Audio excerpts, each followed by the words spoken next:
Il était une fois, au cœur d'une forêt oubliée, une petite sorcière qui venait de rentrer d'un long voyage. Sa chaumière, envahie par le lierre et les secrets du temps, retrouvait peu à peu sa magie. Sur sa porte, elle accrocha fièrement la pancarte « Maison Sortilène ». À l'intérieur, la cheminée crépite. Les étagères débordent de grimoires et de fioles mystérieuses, et son fidèle chat veille à ses côtés. Entre laine et sortilège, ses aiguilles dansent comme des baguettes magiques, donnant vie à de nouvelles créations. Une nouvelle saison commence, une aventure tissée de rêves, de tricots et de féeries. Bienvenue dans Maison Sortilène.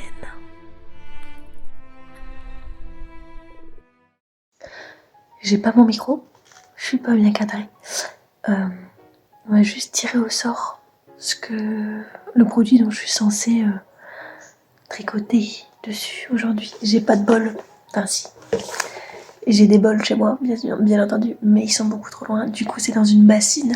C'est très exagéré. Alors.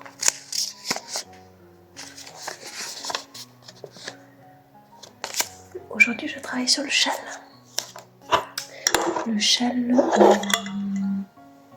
châle oreiller. Voilà, ça va être cool. On se retrouve dans mon salon pour vous montrer un petit peu les avancées qu'il y a eu sur mes tricots. Et puis je voulais aussi vous partager quelque chose, enfin les choses que j'ai eues, les deux choses que j'ai eues pour mon anniversaire, dont une qui est du coup, je veux vous en parler parce que ça peut aider. Enfin bref, c'est un matériel pour le tricot. Je suis un petit peu perdue, désolée, donc ça risque d'être un peu compliqué. Pas perdue dans le mauvais sens, perdue parce que j'ai le cerveau en ébullition, je pense à trop de trucs, donc tout se mélange. Pour ce qui est de mes avancées dans les magnifiques sacs que m'a tricoté, pas du tout, m'a cousu ma petite Christelle de Toubiz, j'ai mis un châle que je suis en train de modéliser, qui pour l'instant c'est le châle oreiller. Voilà, pour celles et ceux qui ont suivi, vous savez pourquoi il a ce prénom, ce nom. Et je l'ai un petit peu avancé. Quand on s'est quitté, enfin la dernière fois que je vous l'ai montré, j'en étais arrivée à cette grande bande de points mousse. Et là du coup je n'ai fait que ça. Donc donc là je suis en train de répéter. Donc c'est-à-dire que là j'en suis, donc je fais ça ici, puis je repars dans ce sens-là. Ce qui fait que du coup là j'ai mes deux rangs qui sont ici. Puis là, le point mousse, je l'ai fait en violet. Tac, ici aussi. Enfin, le point mousse. Oui, vous m'avez compris. Je l'ai fait un peu plus petit. Et ensuite, je suis en train de faire ce point-ci. Qui du coup se fera sur une plus grande distance puisque j'ai beaucoup plus de mailles. Donc, j'espère que ça se voit quand même pas mal. Mais bon, c'est compliqué de vous le montrer. Mais j'en suis arrivée à ce stade-là. J'ai pas beaucoup avancé puisque c'était des encours où je piochais à la journée en fait. Ce que je devais tricoter, parce que j'avais trop d'encours, j'étais trop en effervescence. Du coup, il fallait que je me structure un petit peu. Donc j'ai pioché ça, et comme c'était ce que j'avais pioché hier, mais qu'hier c'était une journée assez mouvementée, du coup j'ai pas eu beaucoup de temps de tricot, et ce qui fait que l'avancée n'est pas non plus très fulgurante. La veille, du coup j'avais, vous étiez là, vous l'avez sûrement dû le voir en vidéo quand j'ai eu peur. Que j'avais pioché mon bord de mer. Donc j'ai repris mon bord de mer. Ça m'a fait plaisir de le reprendre parce que c'est vrai que ça faisait longtemps. Et pour vous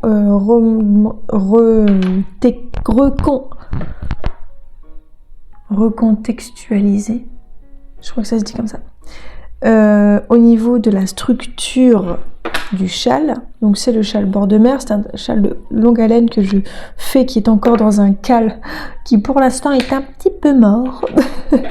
Parce que je pense qu'il est tellement long que les gens ont dû le mettre un peu de côté parce que c'est vraiment... c'est interminable le truc.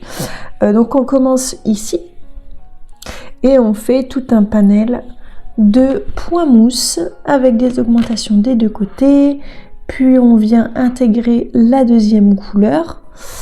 Et donc là je suis sur la fin qui n'est rien d'autre que le bord du châle avec ce point ajouré. Donc normalement ce point ajouré, je vais le mettre sur moi, on le verra peut-être mieux, voilà. Le point ajouré normalement monte sur 14 répétitions, parce que c'est des répétitions qui, c'est un motif se fait sur 2 rangs, donc il fallait 14 répétitions. Je me suis arrêtée à 5 répétitions, parce que ça allait être beaucoup trop long, que le point est un peu chiant à faire. C'était un petit peu... C'est chiant dans le sens où on a beaucoup de mailles, moins qu'un West, mais beaucoup quand même, et j'avais pas la foi pour faire plus haut parce que... Et j'ai bien fait, parce que quand je suis en train de regarder la bordure que je suis en train de faire, parce que c'est une bordure attachée, vous savez la bordure qu'on vient tricoter en même temps, elle est déjà très longue, donc si je m'étais aventurée à faire 14 fois le motif, donc ça veut dire que ça me serait arrivé ici, plus la bordure, ça aurait été vraiment très long, parce que là, j'ai fait 5 rangs seulement, et j'ai commencé du coup la bordure. Et la bordure, elle fait tout ça. Donc la bordure, c'est de mon doigt à mon doigt. Donc ça fait énorme. Donc imaginez si là, j'aurais fait 14 rangs, ça aurait été immense. Donc, ça va forcément se lire comme ça, et ça fait un joli petit point de dentelle qui me fait beaucoup penser au napperon que j'aimais bien faire avant, que ma maman avait chez elle et ma mamie aussi. Mais j'aime bien, donc ça me dérange pas. Je pense que c'est surtout la couleur un petit peu blanc cassé crème qui fait penser à ça. Et du coup, voilà, j'ai fait déjà 2 répétitions et il faut que je fasse ça sur tout. J'essaie de le mettre comme il faut sur... Attendez, que je vous le prenne vraiment bien. Hop. Sur tout ça. Étant donné que forcément ça se travaille en aller-retour et que sur l'endroit, quand on termine le rang, on vient attacher la dernière maille du bord à une maille du châle, puis on fait le retour simplement voilà, en tricotant les mailles, et après on vient reprendre encore une maille sur le rang avant, sur le rang endroit du rang d'après. Donc ce qui fait que tous les 2 rangs, on récupère juste une maille, donc c'est hyper long. Étant donné qu'en plus la bordure elle se fait sur 30 mailles, donc on tricote 30 mailles, on prend une bordure et après il faut faire 60 mailles pour récupérer une maille, donc c'est énorme. Donc c'est un travail de longue haleine, mais ça va puisque c'est de la dentelle, j'aime bien suivre les charres de dentelle, donc ça me fait pas peur, mais pour l'instant c'est en stand-by étant donné les circonstances. Je voulais vous faire part aussi je remets le couvercle de ma magnifique tasse, parce que j'ai eu ma tasse champignon. Regardez, elle est huge par rapport à ma tête.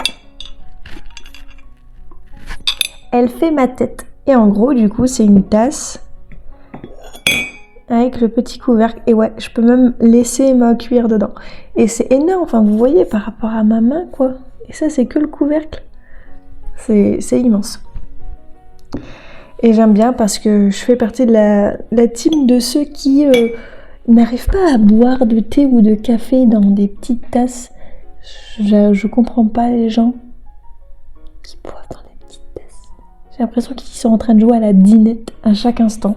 Moi, j'aime bien quand c'est gros. J'aime bien boire des pintes de café et des pintes de thé.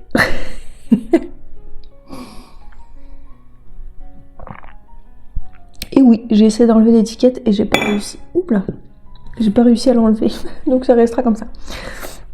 Donc ça c'est l'acquisition qui me fait hyper plaisir, genre vraiment ça égaye mes journées automnales. Oui, parce qu'on est déjà en automne pour moi.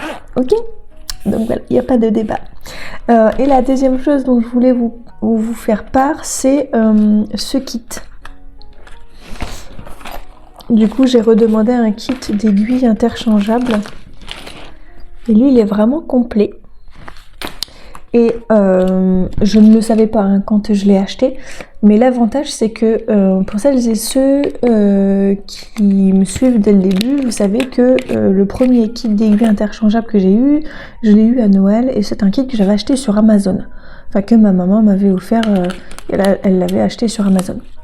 Ça avait coûté une 30aine d'euros. Ouais, c'était des bonnes aiguilles quand même. Je crois que elles sont en alu ou en carbone. Il me semble que c'est en carbone. Elles sont en carbone avec voilà les fils, donc on en a plusieurs aussi. Ça va de 3 mm à 6. Et le fil, donc c'est un peu enfin c'est vraiment, enfin le câble il est vraiment il peut pas prendre la forme, c'est non mémoire de forme, je sais pas trop comment ça s'appelle. Et en plus de ça, il a l'embout qui tourne dans le sens où quand on tricote, du coup ça fait juste tourner le câble, ce qui fait que ça évite qu'on soit très emmêlé. Il y a un peu moins de rigidité. Du coup, je pense que ceux qui savent, je sais pas comment vous le dire autrement, mais bref, ça tourne. Et là, j'ai racheté, on m'a offert ce kit parce que ça, c'est un kit que j'ai demandé pour mon anniversaire. Et il faut savoir que les aiguilles, comme les câbles, peuvent être mises sur mon autre kit. Et ça, c'est plutôt pas mal parce que si je viens avoir envie d'avoir des câbles plus longs sur l'autre, je peux. Et ça, c'est cool. Ça, franchement, par contre, c'est impeccable. Et donc je les ai sous les yeux, donc je peux vous le dire, et c'est surtout parce que c'est ma cousine qui m'en a fait part. En fait, moi je l'ai acheté sur Vinted. Enfin, on me l'a pris sur Vinted, j'ai cherché, j'ai trouvé ce kit sur Vinted. Sur Vinted, je l'ai payé, on me l'a offert, il était à peu près à 30 €, le même que le kit, le premier kit que j'avais acheté sur Amazon, que j'avais trouvé sur Amazon. Il faut que j'arrête de dire acheter, c'est pas moi qui les achète. Et j'en ai fait part avec ma cousine, parce que ma cousine en cherchait aussi. Et elle me dit, mais tu l'as acheté où? Enfin, tu l'as eu où? Et donc je dis sur Vinted. Et là, elle me dit, mais tu sais que le kit que tu as là, c'est un kit qu'on peut trouver sur Temu. J'ai fait, mais non. Et elle m'a montré, on a cherché, et exactement le même. Donc, surtout qu'en plus là, il est un peu plus complet parce que c'est de 3 mm à 10 mm, donc quand même vachement plus d'aiguilles. Et on a quand même plusieurs câbles, plusieurs arêtes travail là. Les petits bitoniaux là pour faire en sorte que les câbles soient beaucoup plus longs, etc. Et donc il est sur Temu. Et franchement, la qualité, c'est pas non plus du cacaboudin. Les pas de vis, ça se visse bien. En plus, c'est compatible avec l'autre kit que j'ai également. Et les aiguilles sont un petit peu plus courtes, mais ça a l'air d'aller. Je vais les prendre, je vais faire le crash test avec cela pour vous en parler un petit peu plus. Mais à première vue, ça m'a l'air plutôt pas mal. Et il est à 17 €. Donc moi, je l'ai payé... Enfin, on me l'a acheté double prix. Mais bon, je savais pas que c'était un kit qui se trouvait sur Temu. Et de toute façon, je suis le genre de personne qui aime pas trop acheter des trucs délicats comme ça sur des sites, voilà, un petit peu, voilà, Temu ou des trucs comme ça, Shein ou les machins un peu, tu sais pas trop où ça te mène. Parce qu'on est vite roulé dans la farine par moment. Mais pour le coup, là... il n'y a pas du tout de foutage de gueule, si je puis dire. Donc si jamais vous cherchez un kit vraiment pas trop cher, parce que vous n'avez pas trop les moyens, que vous voulez essayer d'autres, c'est 17 € et on a quand même de 3 à 10 mm au niveau des tailles d'aiguilles. Et puis il y a vraiment toutes les tailles, hein. Il y a 3, 3,25, 3,5, 3,75. Donc c'est vraiment pas comme s'il manquait des tailles d'aiguilles. Il y en a vraiment beaucoup. Il y a quand même 13 tailles Trestail d'aiguille, plusieurs câbles, etc. Interchangeable. En plus c'est en acier, enfin c'est en coloris un petit peu, c'est pas bronze, c'est rose champagne, vous voyez. Dans sa petite pochette, 17 €. Ça rend pas donné. Enfin c'est vraiment pas cher payé, pardon. J'inverse les trucs. Donc voilà un petit peu au niveau de mes avancées et des acquisitions. Et bien le beau. C'est fou ça. Je bave à chaque fois que je viens vous parler. J'espère que vous allez bien. Je vous reprends vite fait, j'ai pas de micro. On est aujourd'hui le mercredi 3. Il est à peu près 18 h passées. Faites pas attention, je reviens du sport. Et je me vient l'élan là de teindre de la laine. Je vais teindre de la laine parce que j'en ai besoin pour un projet secret. Donc ça sert à rien de me demander oh c'est pour faire quoi, parce que vous ne saurez pas. J'ai pas de laine à teindre. J'ai que ça. En fait ça c'est la laine que j'avais chinée sur Vinted. Et c'est 50% bébé yak et 50% mérino super fin. Il y a 375 mètres pour 50 grammes. Donc c'est vraiment light fingering. Et je vais la teindre. Par contre, je suis en train de me demander si je teins tout ou si je teins que la moitié. Parce qu'en fait, je regarde un petit peu les coloris que j'ai.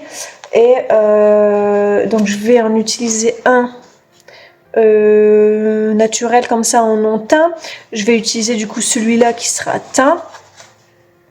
Et je suis censée normalement en utiliser un autre. Sauf que j'ai peur que l'autre soit trop gros. Je vais vous prendre avec moi caméra embarquée. Donc désolée pour le mal de mer. Si c'est le cas, je voudrais combiner avec aussi celle-là qui est un kaki un petit peu. Et quand je mets les deux à côté, je sais pas si on voit la différence de laine. Ça pourrait le faire. Ah, attends. Je regarde un petit peu, j'essaie de récupérer en fait un fil de l'un et un fil de l'autre pour les mettre côte à côte. Et regarder un petit peu. Ah ouais, c'est pas du tout la même longueur quoi. Du coup, je sais pas trop quoi. Parce qu'en gros, si je vous montre, on verra pas parce que forcément, il faut que je retourne la caméra. Attendez. Ah, et là, si je prends les deux dans ma main, côte à côte, au niveau de l'épaisseur du fil. Oh, quoique, c'est pas non plus dégueu. Donc je pense que ça va partir comme ça. Parce que, en fait, j'ai pas envie d'acheter de laine. Et bon, voilà quoi. Donc ce qui va se passer maintenant, c'est que je vais récupérer cet écheveau que je vais enlever du coup dans l'étiquette, enlever de l'écheveau, le mettre à plat, le laver, le tremper, préparer ma teinture et le teindre. Voilà. Je pense que je vais faire ça. Ça fait longtemps que j'ai pas teint. Là j'aimerais bien vraiment bien m'appliquer. Parce que c'est un projet qui me tient quand même à cœur. Donc ouais. On va faire ça. Allez, caméra embarquée, c'est parti.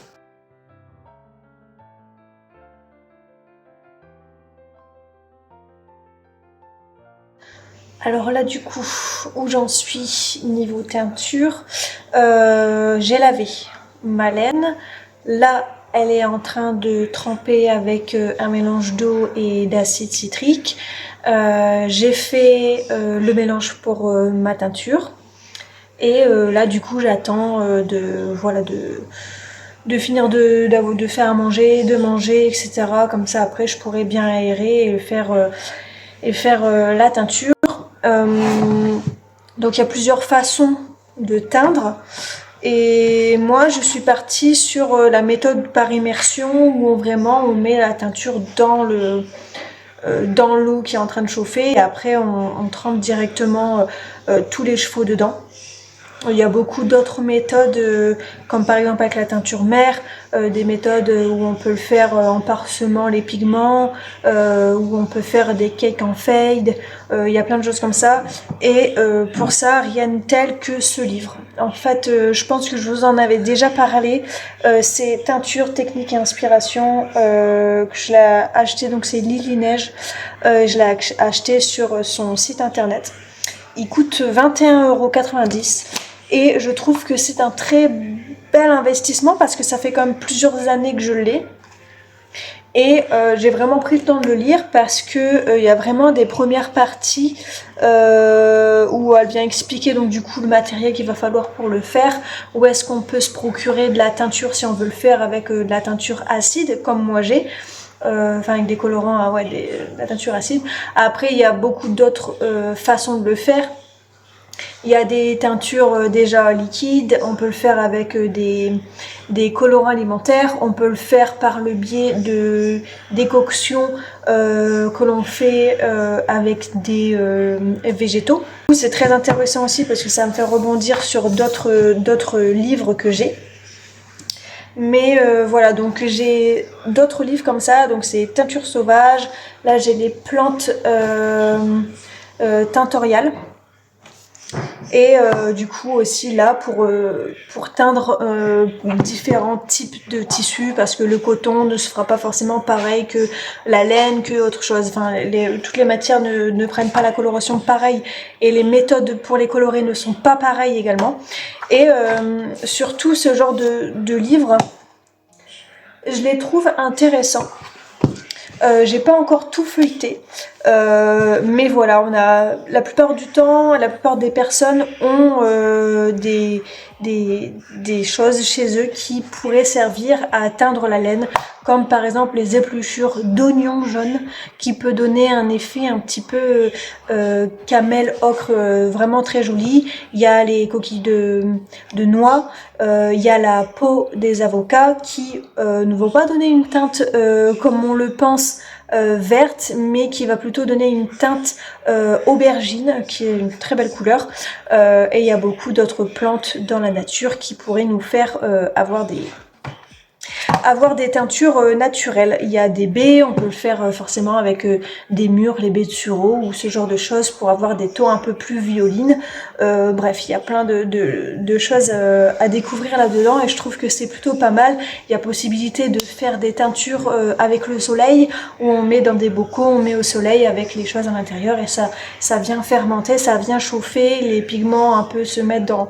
Bref, il y a possibilité de faire beaucoup de choses avec du coup la laine ou d'autres tissus et la teinture sans forcément avoir besoin d'acheter des teintures sur internet parce que ça a un prix quand même et il y en a beaucoup de différentes et c'est vrai qu'on peut vite se perdre sur savoir quelle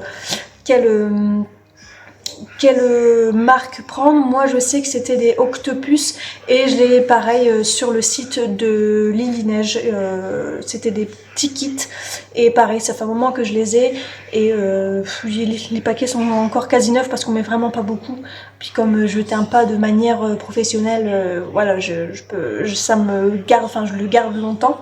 Ça fait très longtemps que j'ai pas refait de teinture donc on va voir ce que ça donne. Et voilà, c'est vrai que j'avais trouvé un peu un attrait à ce qui est de teindre, etc. pour avoir vraiment mes propres coloris. Et même si je me dis pas teinturière, attention, loin de là. Mais c'est vrai que de temps en temps, c'est une activité qui vient un peu agrémenter notre amour de l'art du fil et de tout ce qui s'ensuit. Et je trouvais que c'était un peu dans la continuité et j'étais curieuse. Et donc forcément, j'ai regardé et j'ai fait et j'aime bien. Et du coup, je continue. Enfin bref, voilà. Donc... je verrai si je vous montre la couleur ou non. Peut-être que je vais attendre que ce soit sec pour vous le montrer, en espérant que ça fonctionne.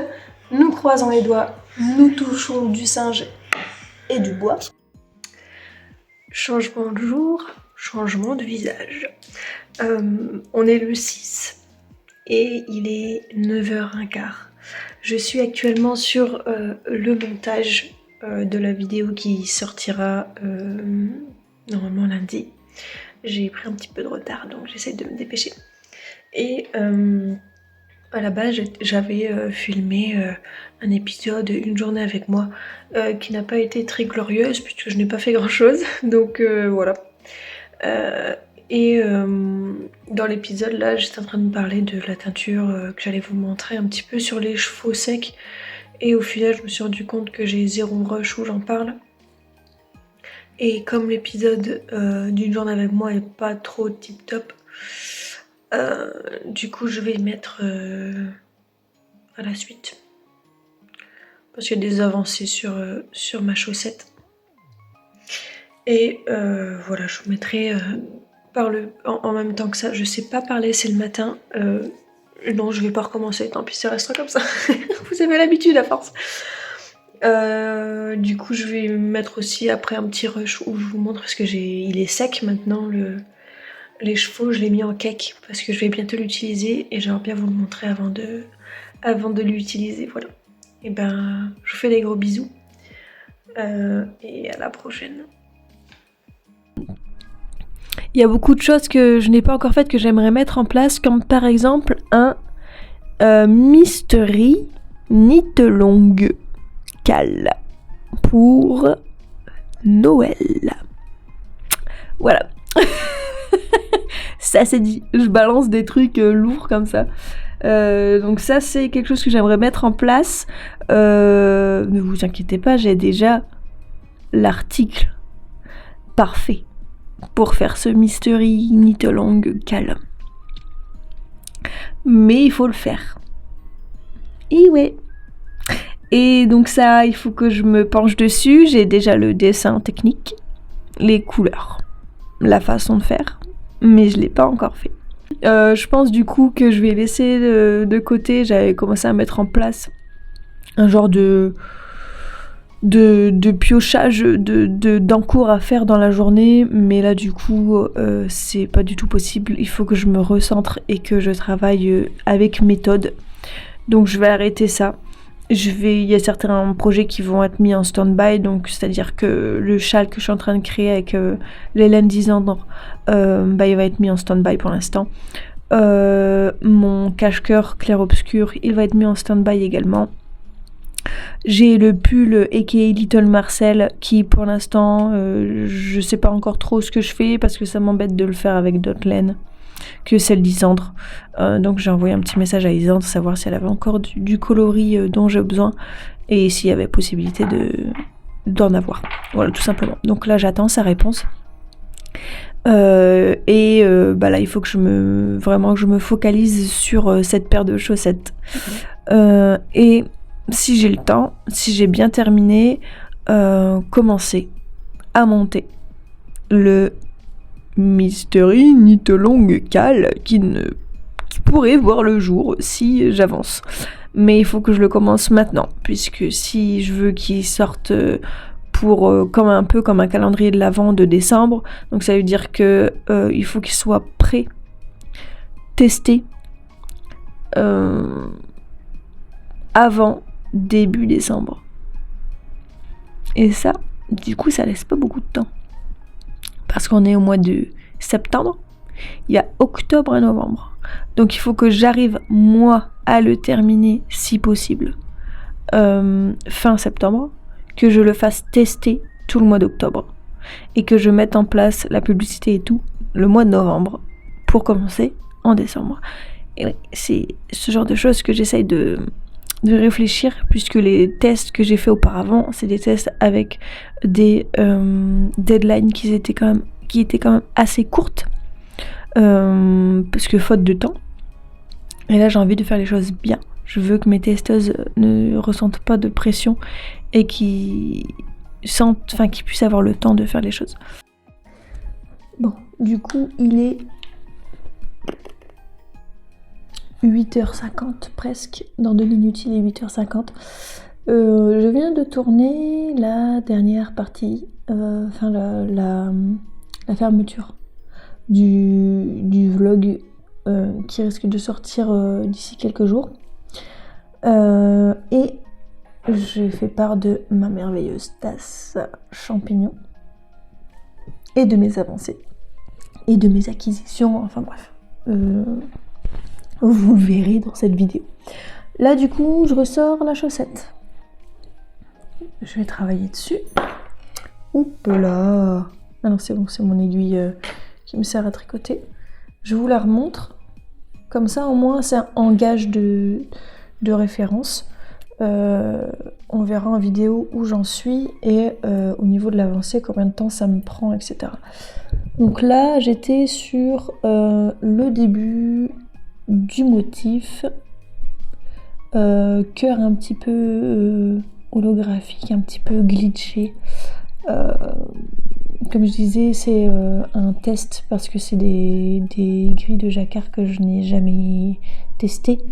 Donc c'est à voir si ça fonctionne ou non.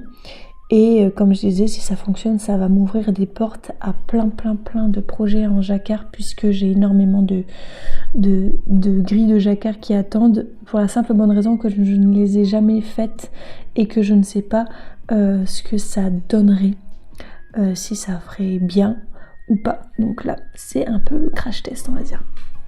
Et j'y ai réfléchi hier soir pour ce qui est de la formation du talon, etc. Si j'ai assez et si voilà il y a moyen de le faire, ça va être trop canon. Vraiment les chaussettes elles vont être impeccables. Donc j'ai dit 8h50, j'en suis à là. Let's go.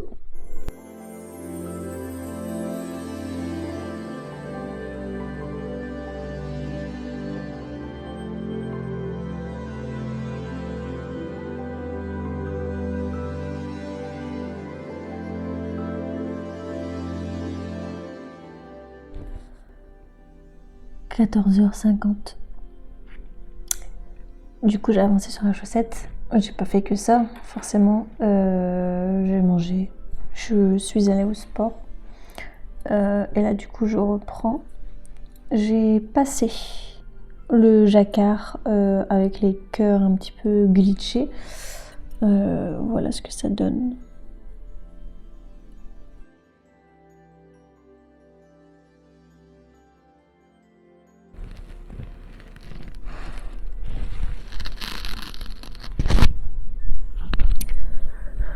Il est 17h20. J'ai avancé sur la chaussette.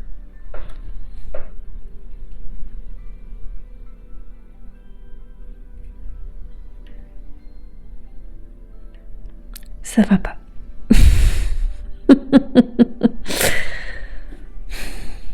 Ça va pas. Ça va pas pour plusieurs raisons. Ça va pas parce que la façon de faire pour le talon qui partait sur une bonne idée de le faire comme ça en fait, en faisant un peu un décor, fait que ça tire trop. Ça ne va pas. Ça ne va pas non plus parce que, je vous l'avais dit, hein, c'est pas assez détendu du jacquard. Du coup ça va pas non plus bon jacquard. Donc il faut que je démonte tout jusqu'à là en fait et que je recommence. Mais du coup je sais pas comment je recommence parce qu'en fait là je suis quand même déjà sur 64 mailles. Je pense que je vais augmenter la taille d'aiguille. Je pense que c'est aussi du fait que je travaille sur des aiguilles double pointe, qui fait que quand je travaille sur des aiguilles double pointe, j'ai tendance à avoir un tricot beaucoup plus serré. Et il me semble que je suis un peu moins de 2,25. Parce que normalement mes chaussettes je les fais en 2,25. Je crois que là je suis plus petite que 2,25. Et ça joue aussi. Ouais, Ouais, donc je suis un petit peu anéantie, je vous le cache pas, du fait que là, que j'enlève tout. Mais bon, c'est pas grave, c'est un mal pour un bien, puisque il y avait une erreur, enfin j'avais fait une genre de petite erreur, un petit schmilblick dans mon jacquard. Donc voilà, mais sinon en soi, le motif est très joli, hein. Le motif rend vraiment super bien. C'est juste que... Ouais, ça m'embête un petit peu, ça m'anéantit parce que j'ai quand même bien travaillé, quoi. J'ai quand même fait tout ça, quoi. Il faut que j'enlève tout. Et ça, c'est... Bon, bah ça, c'est les aléas du tricot. Donc je ne sais pas comment je vais faire. Je pense que je vais récupérer une maille à 2,5, je pense.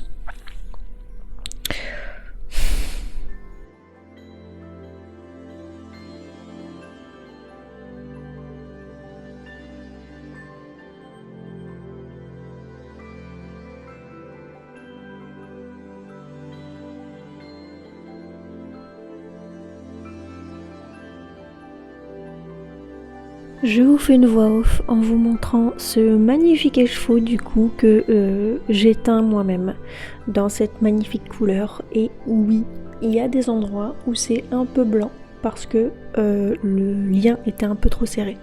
J'en profite pour vous dire merci d'avoir visionné et que je vous souhaite un agréable moment en ma compagnie ou non.